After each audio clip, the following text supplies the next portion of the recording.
Welcome back to the Killer Fillers. Another day, another adventure. Napagising na naman ng maaga nandito ako ngayon sa may Lower Seletar Reservoir Park. Before anything else, kindly click like, share, and subscribe na rin. As usual, siya na namang bigla ang lakad, just like the Pulau Ubin ride. This time, meet up with my former boss. Tago na lang natin siya sa pangalang Master Pogi. 10 years na yata siya dito sa Singapore and talagang addict yan mag-bike. Huling kita ko sa kanya ay yung inuman pa noong August last year. So in a way, parang cash obsession na rin.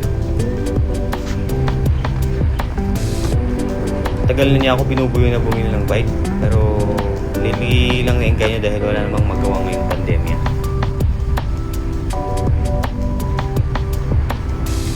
Medyo naumay na rin ako lately sa PCN kaya minessage ko si Master Pogi na kung magtitrail siya sabihan ako. Time check, 7:25. Meet up doon sa may entrance ng Singapore Zoo. Around 8 kilometers galing dito and contact namin sa 8:30. Sana marating ng on time dahil hindi ko pa kabisado tong area na to. Basta along Mandai daw eh. So from Yishun Ave 1, next stop light, diretso na dapat ng Mandai Rd. Bad trip, paahon pala. Dahil nagmamadali ako kanina, kalimutan kong kumain. Sabi nga ng Bayaw Bicycle Club, walang almusal, hindi kape pedal. Time for a much needed water break.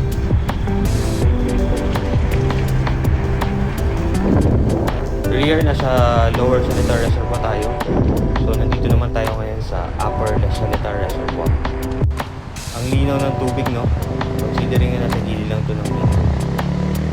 Meron din park doon sa may opposite side. Hulaan nyo na lang kung ano yung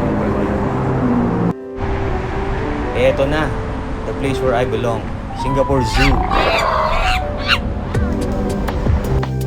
This must be the place. Daming tao eh. Time check ulit, 8:23 na. Wala pa rin si Master Pogi. Sisinputin kaya ako na ito. Taga dito lang yun eh. Ang ganda naman ng mga bike ng mga tao dito. Nakakaya na tuloy-tumuloy. Sa wakas, dumating din. Wala nang paligoy-ligoy pa at sinimulan na namin ang pag-arangkada.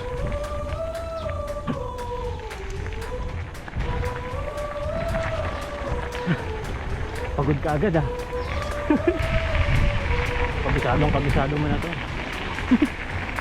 Mandai T15 is a popular trail among mountain bikers, lalo sa mga newbie na kagaya ko. It's a shared trail between hikers and bikers. That's why it's very important to remember to always stay on the left side. Ha? Nauna na ako natulog. May issue pa eh. May issue bago matulog. Busy na. Hindi, na-resolve naman.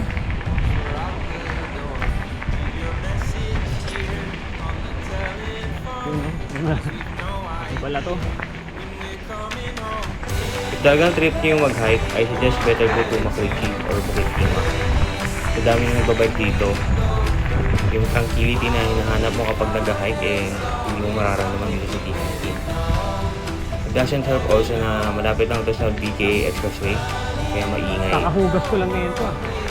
Nababother ako dun sa design ng outfit ni Logi. Parang naka-brief lang eh.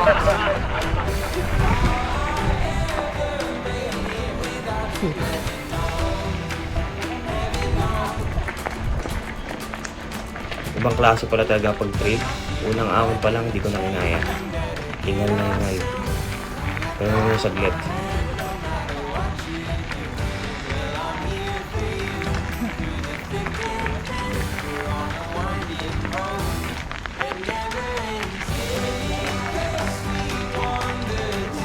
Ka lang ah. Hindi ko alam kung gutom ba ako or naubos yung energy ko papunta. May masmasa ng konti kaya eto, padyak ulit.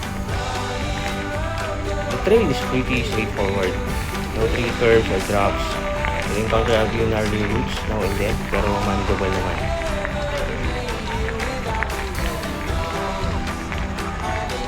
Uphill is mostly made up of gentle slopes.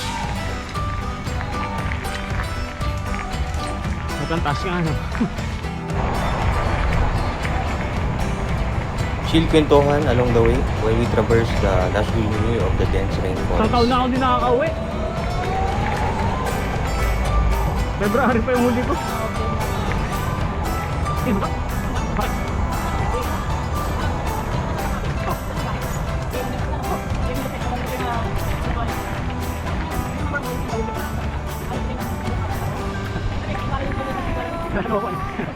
Saka naman, may bago-bagong subject. Alam mo bakit? Medyo chubby-chubby na ano. Ganda ng bike ko eh. Lagi ko pinapanood yun.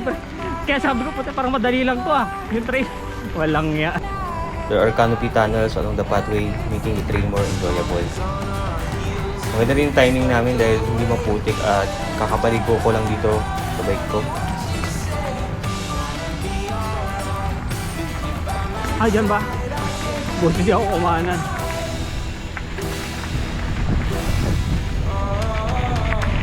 Sarap!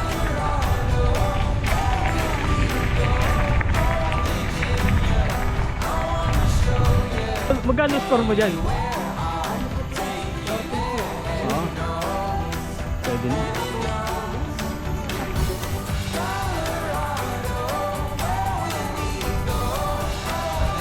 Woohoo!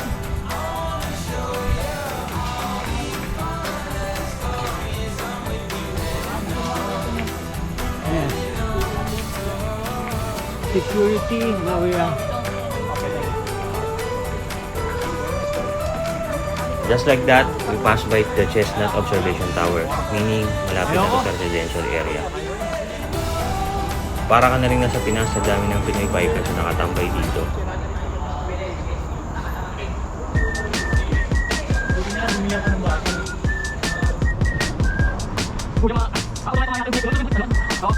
Pass by Zheng Park, then diretso na to ng Hawker sa may Bangkit Road.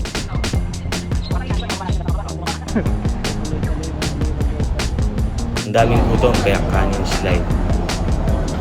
Kwentuhan ulit, usapang stocks, nostalgia ng buhay ko at pagiging out of that.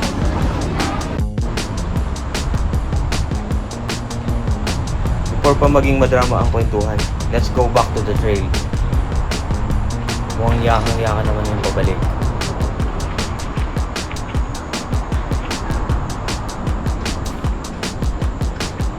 Hey, why like that? Hiking only, no biking.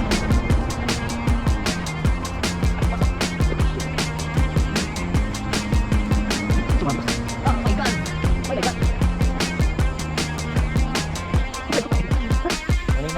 Morning.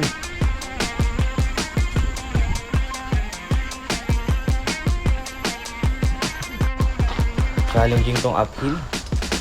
Mukhang kailangan ng matinding practice next time bago sumabak ulit. Parang ang dali lang kasi pag pinapanood eh. When I was thinking of what type of bike to buy, I asked myself, kaya ko ba magsuot ng skimpy bike wear? Ang taba ako eh. So definitely a road bike is a no.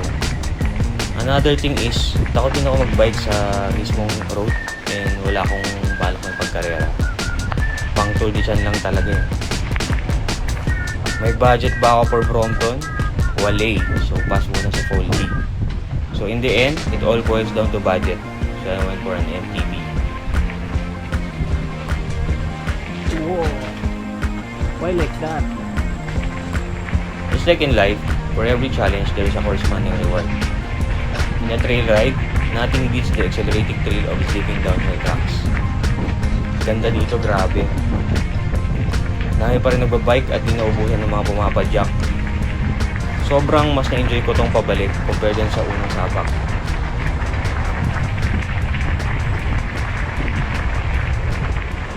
Let's go all the way.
stop kanina na nahilo-hilo ako. Ito ba yun? Puta, ito na pala yun. Good morning. Oh, tutuman.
Good morning.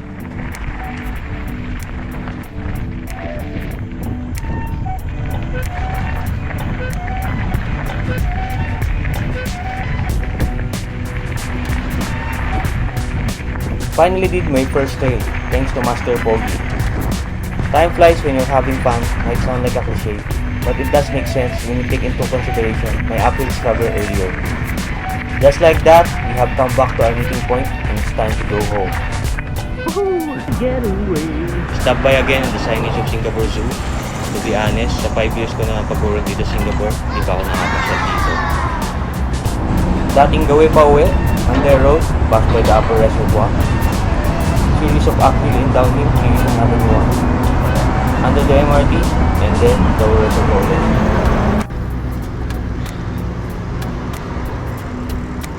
Overall, enjoy naman yung first time ko sa trail.